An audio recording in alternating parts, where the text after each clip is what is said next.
Welcome everybody today.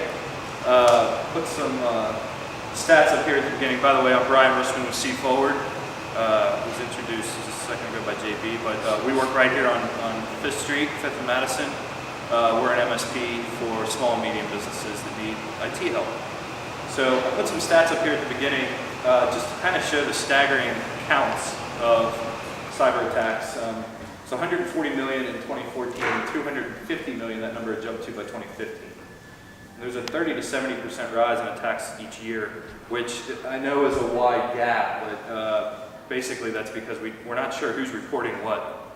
There's so many companies that we believe are attacked and they just aren't reporting it. So Pew Research says 64% of Americans have personally experienced a data breach.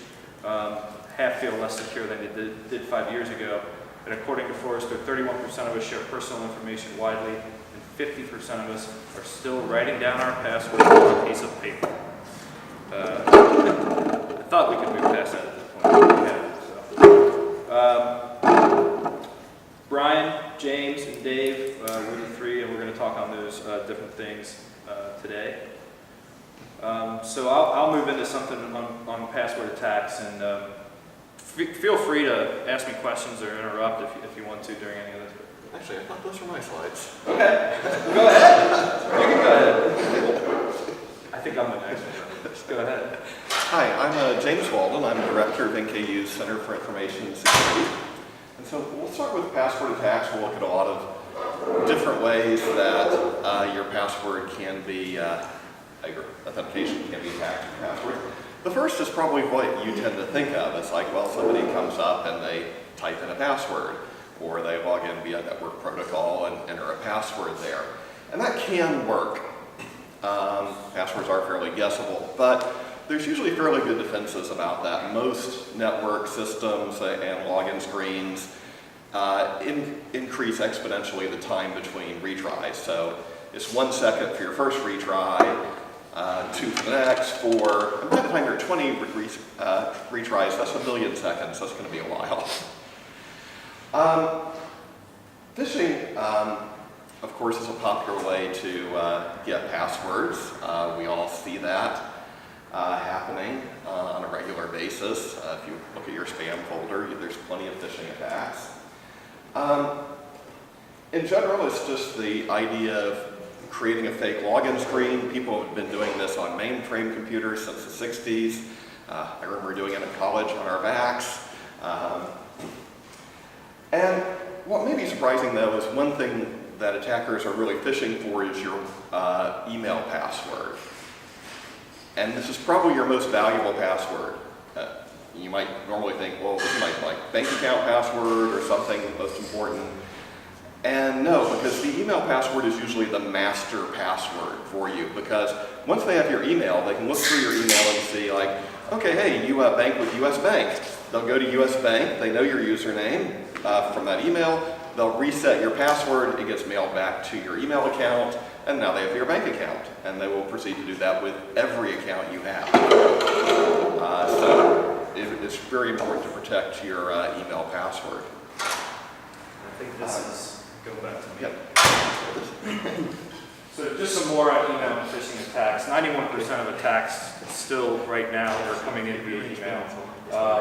And upwards of 94% of all email that is sent is spam email, which is kind of crazy. I think that 6% is legit. I'm going to bring up a story about the NKY Chamber. It made the news, I don't know, it was 5 or 6 years ago. And they got... They had an employee click on a link that was asking for their Fifth Third login credentials. They clicked on it, and they typed in their username and password, and it didn't do anything. It just went back to the screen again. So they typed it in again. It didn't do anything.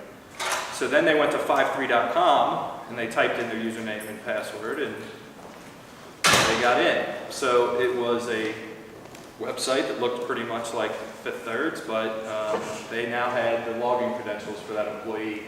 And about $60,000 was lost in that because they wired money with those credentials to different places. The chamber did get most of that money back. It made the news as a pretty big story in this area that had happened. And so I always tell people to be wary of emails that ask for you to sign in and update information in general. And you know, I tell a lot of folks too to look at the URL. If it's 53.com versus 1.5-3.com, those types of things are pretty big telltale signs that they might be using a fake URL to get your information. And always say something if you see something suspicious. I talk a lot to small businesses that they've clicked on something, they've done something, and then they're embarrassed to tell anybody about it, even if they think that they got hacked, or even if they think they might have just given some information away. So, social engineering attacks. At C-Forward, we get a lot of password reset requests. But we can't take somebody's word for it over the phone. Unless we know that person, we know their voice, we know exactly what's going on, we have steps in place where we have to call them back. We have to go through the one point of contact that we have at that place of employment. And we also have to get something in writing, usually in an email that says, yes, you know, this is, I do need so-and-so's password reset. Please do that for us. So, what social engineering does, it says over there, the clever manipulation of the natural human tendency to trust. And this is still people being fed on as prey for information. Man-in-the-middle attacks are kind of less popular, but basically somebody inserts themselves into a conversation and has conversations going back and forth with two different parties, and you think you're talking to somebody, but you're not. You're talking to somebody else, and they're gathering information. I also like to talk about Target just because it was so popular a couple years ago when this happened. It was right around Black Friday when that happened, and it was more of a malware attack. They actually were hacked through their HVAC system. So Target had one HVAC company that did all their stores nationwide, worldwide, I guess. And they had given logins to that HVAC company so that that HVAC company could set up alerting, set up monitoring, and remote access any store at any point to change the temperature, to see errors that machines were putting out, and all that kind of stuff. So that HVAC company was hacked, and the hackers gained access through that. But then they set up malware and different things on the point of sale systems. And they tested it first, and then it was fully launched right around Black Friday. And in a weekend, they stole 40 million credit card and debit card accounts from Target. This alone is a lot of the reason why you have chips in your credit cards now, and why there's an algorithm that's now used with Apple Pay in different places when you go. It's a one-time thing that happens instead of your credit card information being housed actually as hard data. So that was huge, that was big. And we rarely see things on that big of a scale, I think. We're 40 million pieces of information we've gotten in just a very short amount of time. Actually, I think I went forward too far there. I think I see it. You did. Okay. Bear with me for a second. Oh, I'm going the wrong way. Sorry. Yeah. So here we go. What can you do? Spread the word. If you see something, say something. Get people to come out of the shadows and share their stories. There's still so many things we think we could learn from companies where we don't hear the story. Like we hear Target, we know that, but there's still so many behind the scenes. There's action that can be taken from local and state governments. And criminals in foreign countries need to experience consequences. Right now, criminals are getting rich and they're not getting caught. And it leads to a lot of issues, yeah. Is it worth reporting it to IC3.gov? I would think so. I would think it's worth reporting to anybody. Do you guys have any thoughts on that? I mean, I think that there's a lot more that people can learn from if people reported what happened.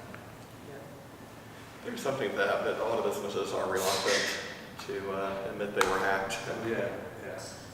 I've not interacted with IC3, but I have interacted with the FBI, and they are hesitant to give you their time unless you hit a certain dollar threshold. So sometimes smaller fish don't get as much attention from the FBI as you may think you deserve. And usually they'll ask like how much money was stolen, and like that'll be their yes or no based on that. So at C-Forward, we implement all these things for our clients, and this list grows. I underlined a couple there because I think those are actually the two most important now. Dual authentication and training of individuals in general. You guys might be used to Google's dual authentication now, where maybe you get a 6-digit PIN after you sign into something, or it sends you an email when you use a new device to sign into your account, and asks you to click another link before it'll allow you to log in. That's a form of dual authentication. We have two-factor authentication that we use as C-Forward employees, where we use an app on our phone that gives us an 8-digit PIN that lasts for 30 seconds. So to sign into any of our software, we have to have a username, password, a 4-digit PIN that you would use, and then that 8-digit PIN after that. So for somebody to get into our stuff, they have to have a username and password and my phone in their possession, basically. Put my information on there if anybody wants to reach out and talk further on it, but that's the last one I got. Then we can move forward. Is that you? Yeah. All right. So the next way for an attacker to get your password is for them to see it during some information movement, whether that movement is from your keyboard into your software. And of course, keyloggers basically is just a piece of malicious software an attacker gets on your system, and they see everything you type. And this means that, like, you think, well, my webmail connection is encrypted, so they can't see it on the network. So, right, network sniffing wouldn't get it, but the keylogger gets it before it goes to the web browser, before it's encrypted. So it's a very effective way to get passwords, but they do have to have software running on your computer at that point. For network sniffing, they just look at all the network traffic. Of course, if you've got wireless, the network traffic's just flying through the air for them to intercept. So again, you have to be sure you're always using encrypted protocols. All your URLs have the HTTPS, you have the padlock icon in your browser. Next are offline password attacks. And these you might be a little less familiar with. You probably have heard of these giant data breaches. Yahoo setting this enormous new record with over 1 billion passwords lost to attackers. And what this does is it doesn't actually give the passwords directly. Instead, passwords are stored using a cryptographic algorithm called a hashing function. And they don't actually store the password, they store the hash of the password. So to actually get the passwords out of that, the attacker does have to do some work. And what they do is that they have a dictionary, and not a dictionary like you're thinking of, a dictionary of English words. Instead, they have a dictionary of, well, back in 2004, somebody broke 92 million common passwords. Let's try those, because people tend to make the same types of passwords. And they'll go through that dictionary, and they will run the hashing function on every password in that dictionary, and they will check it against all of those billions of passwords. And if it's a common password, they might find thousands of matches for it. On the other hand, if you have a fairly good password, they might not find it at all via a dictionary attack. But what they can do is brute force. And as you can see, as your password increases, every character you add to your password to make it longer makes it exponentially harder to brute force. So every character is about 100 times harder to break. But 8 characters and less, especially if you're only using lowercase, they can do that in a couple days, maybe faster. Graphics cards, it turns out, are great for cracking passwords. Hash functions are very simple functions, and they're perfect for the GPU model. A GPU has hundreds of cores as opposed to a handful of cores on your CPU, and every one of those cores can be running a hash function simultaneously. So GPU cracking can be up to 100 plus times faster than CPU cracking. And people build GPU rigs where they'll put in 8 GPUs on a single machine to crack things much faster. And that brings us to our recommendations. The government, through the National Institute of Standards and Technology, has issued a new set of password regulations. They say 8 character minimum, but 2.4 days. For me, I say 10 at an absolute minimum. Any password you have shorter than that, change it, make it longer. Have a good password dictionary and have enforcement in your password setting mechanisms to prevent people from setting your passwords to ones in that dictionary. And that dictionary might only be like 1 million long, just have like the 1 million most common passwords. from one of those big data breaches. Allow every printable character. Because remember, when you cut down from all characters to lowercase, you go from 210 years to 2.4 days. And especially allow spaces, because spaces let people have passphrases rather than individual passwords. Yeah? How much do special characters affect the length of time it takes for brute force? These are, the all characters includes the special characters there. The problem, but that's for brute forcing. Unfortunately, practically, the way that people use special characters, they typically put them at the end, or they put them between words, or they transform things. They use an @ symbol instead of an A, and password tracking tools have rule sets that do all those transformations that most people use. So in theory, they add a lot of time, because for brute forcing they're great, but in practice, the way people use them, they're not very useful. Recently, people have started adding emojis, because as systems go to Unicode, Unicode includes every language on the planet, and now they've added emojis to it. Yeah. Your comments about spaces, for certain websites, they don't allow you to use a space. Do you use an underscore in it or some other symbol? Yeah, I usually transform my use an underscore or something, or a dash in a passphrase, or plus, something like that. Yeah. Yeah, unfortunately, a lot of websites have very poor password policies. They'll have maximum password lengths, and that's really one thing that NIST was saying, stop doing this. Because you store the hash value and not the password itself, the amount of storage is the same for a 1-character password as for a 1,000-character password. There's no reason to impose length limits. And other things to stop doing, composition rules, that's the special characters. They practically, it just doesn't help. Password hints. Do not give hints for attackers to guess people's passwords. They also say to stop password expiration, because people choose lower quality passwords when they have to have a new one every 90 days or whatever your password aging policy is.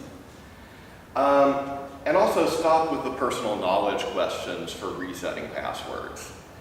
Especially things like, what is your favorite color? A group of academics did a study of that. 40% of the time it's red. That gets you a good chunk of them. And really, how many color names are there anyway? Even if you're dealing with smart asses who, put in invisible, transparent, or something like that. Started in Ukraine, it's spreading throughout the world, and it uses the Eternal Blue vulnerability that the shadow brokers leaked. They claim it was data dump from CIA, that they've been using this to hack systems for a long time, and now every hacker in the world knows about it. And Microsoft fixed it in March, and they leaked it back at the beginning of the year. And yet, NotPetya is everywhere. So it's pretty clear people do not update their software, including the governor of Ohio. This is his website earlier this week. He used a content management system that had a vulnerability, which was fixed back in 2016. 13 months later, he gets hacked. And all software needs updates. We tend to think of, oh, security software makes me more secure. Antivirus makes me more secure. And to an extent it does. But also, every piece of software you add to your system has vulnerabilities. They may not have been discovered yet, but sometimes they pop up. And this was the double agent attack. And it affected 14 different antiviruses back in March. And basically, if you had one of those 14 antivirus programs on your computer, an attacker could take over your computer because you were running that antivirus. Fortunately, it is easy to overstep with this clicker. Fortunately, you don't really have to do a lot to update. Modern operating systems and browsers and things automatically update. All you have to do is not disable that. To be fair, I know if you're in a large company or you have computers attached to expensive equipment. I worked at Intel. We had these multi-million-dollar chip manufacturers. And the vendor said, if you ever apply any updates to this, we're no longer supporting this multi-million-dollar piece of machinery. So we didn't do updates on that. We tried to either remove it from the network if possible, firewall it off to an isolated part of the network, but it is true. Sometimes there are systems you can't update. But for most people and most small businesses, yeah, just leave auto updates on and you're done. Sort of. Third-party software may or may not do automated updates. I'm a Linux user. I've been using it since before I even saw Windows. Linux, this package management system will update basically all your software, system, operating system, browser, and every other little piece of software you have. On Windows, you're not that lucky though. And so your OS software, yeah, Microsoft takes care of that. Your browser, well, Google, Mozilla Foundation, or whoever takes care of that. Adobe, they've got their own auto updater. But the rest of the software out there, not so much. So I really recommend Secunia's Personal Security Inspector. It is free for personal use, and it will track every piece of software in your computer and tell you whether it needs to be updated or not. The auto-update stuff it doesn't worry about, and some software that's not auto-updating, it can automatically update for you. Other software can just say, hey, you need to go to their website and download a new version or something.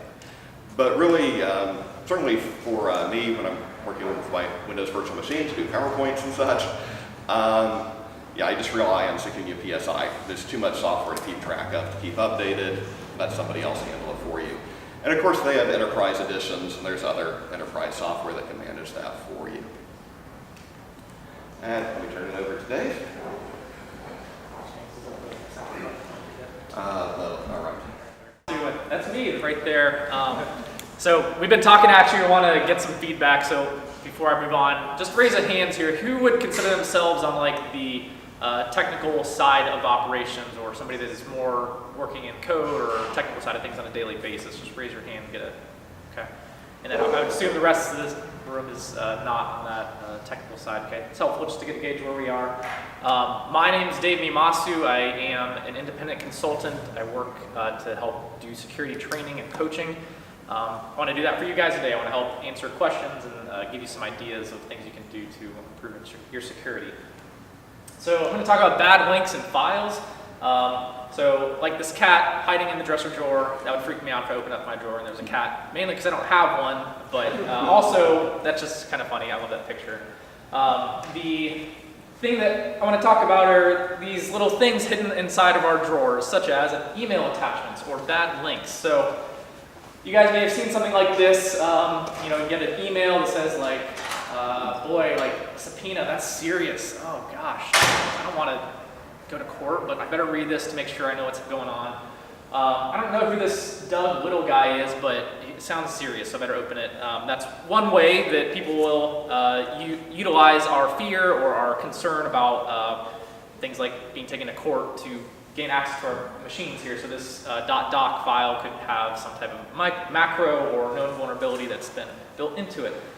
Another example of bad link or file might be something that you would see here. It comes from the Xerox multifunction printer. Oh, I didn't go to the Xerox today, but maybe Bob did and was sending me something that I need to look at. So, okay, I'll open it up. Oh, it happens to be a Word document with macros embedded in it. Like those are types of things that we may get through our first barrier of questions and trust, and then we do it, and not a good decision.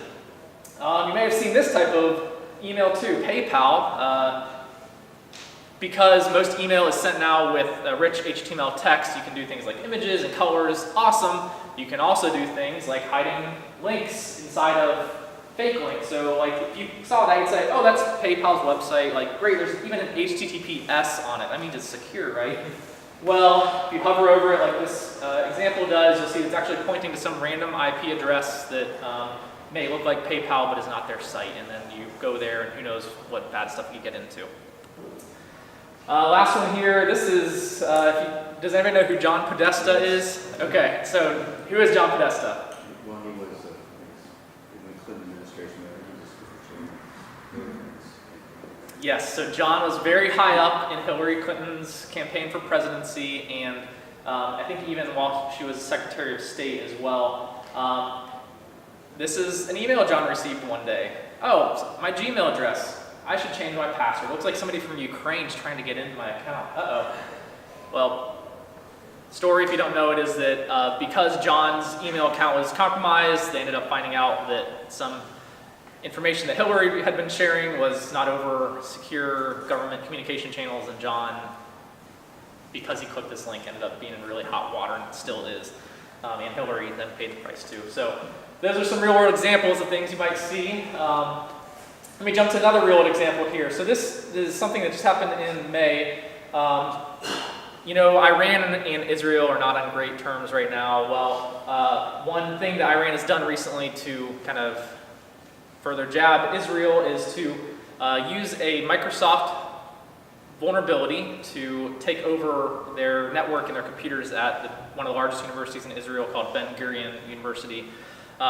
So these Iranian hacker group called Oil Rig, they knew of a vulnerability that Microsoft also knew about in Microsoft Office, but Microsoft said, we're still working on a patch, like give us some more time, and the hackers were like, yeah, take all the time you want, like, yeah. We're just going to go over here and use the vulnerability to take control of all this university computers and networks. So this happens, and what I'm trying to communicate here is like even sometimes we assume that Microsoft or the big tech giants, like they've got security down. Like I don't have to worry about it if they were dealing with it. But in this scenario, like Microsoft didn't have it down. This vulnerability, specific one, was in the wild for 9 months before Microsoft patched it. So they took them a while to figure out how to patch it and then push all the updates out.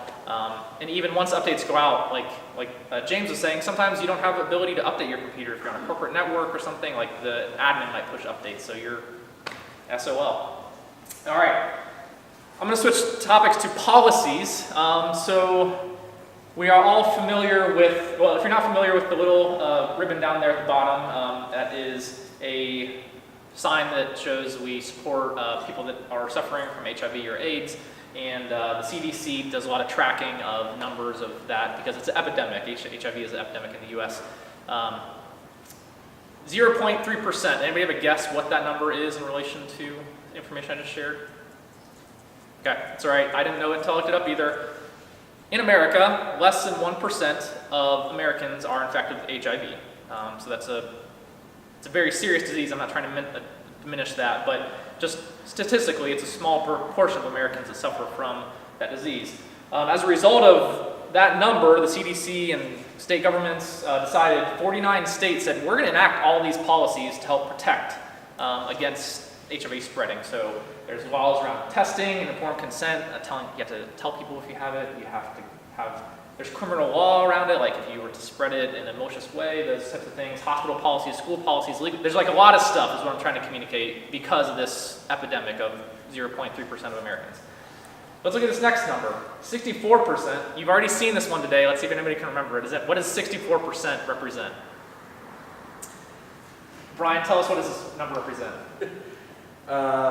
Oh my gosh. I'm putting on the slide. It was on the first slide. There's a lot of numbers Pew there. Research. Thank you. Yes, it's Pew Research. Pew Research did there you go. Yes, you could have looked at the bottom and got that one.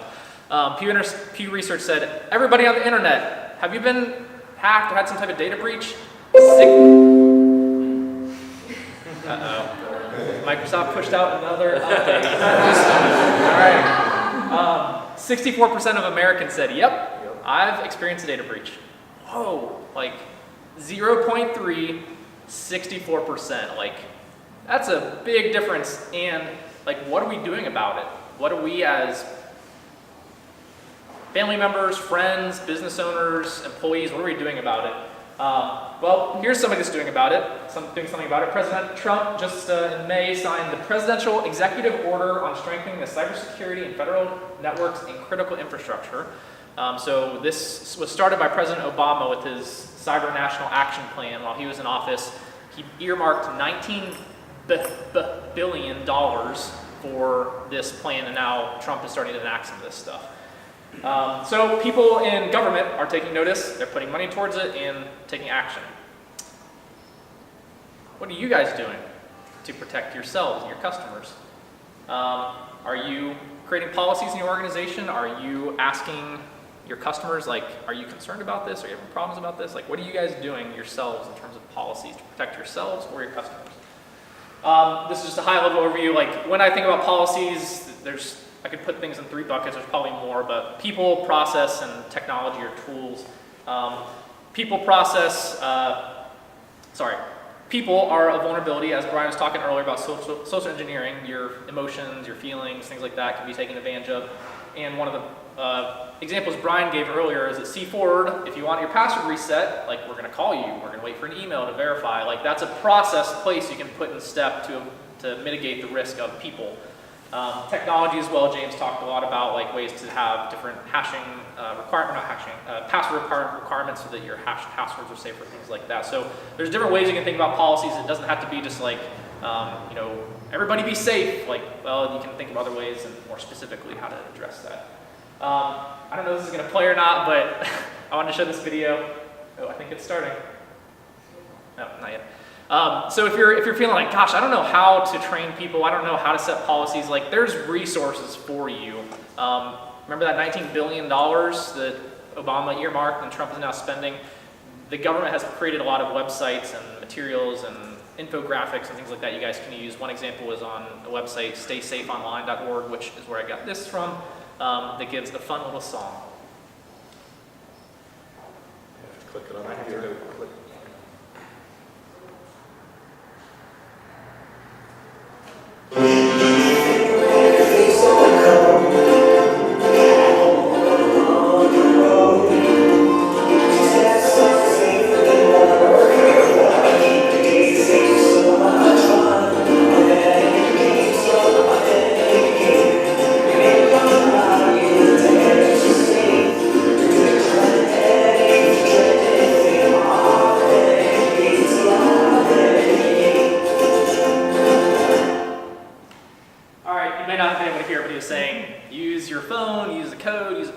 Use your face, all these things to, like, authenticate. So that's a fun video. I thought I'd share that just to show this, like, doesn't all have to be really bland and like more requirements, tougher stuff. Like, you can make training and equipping your people, your employees, and your customers a little bit more fun. So that's me, Dave, and I think we're now doing this panel discussion, right? Sure. Okay.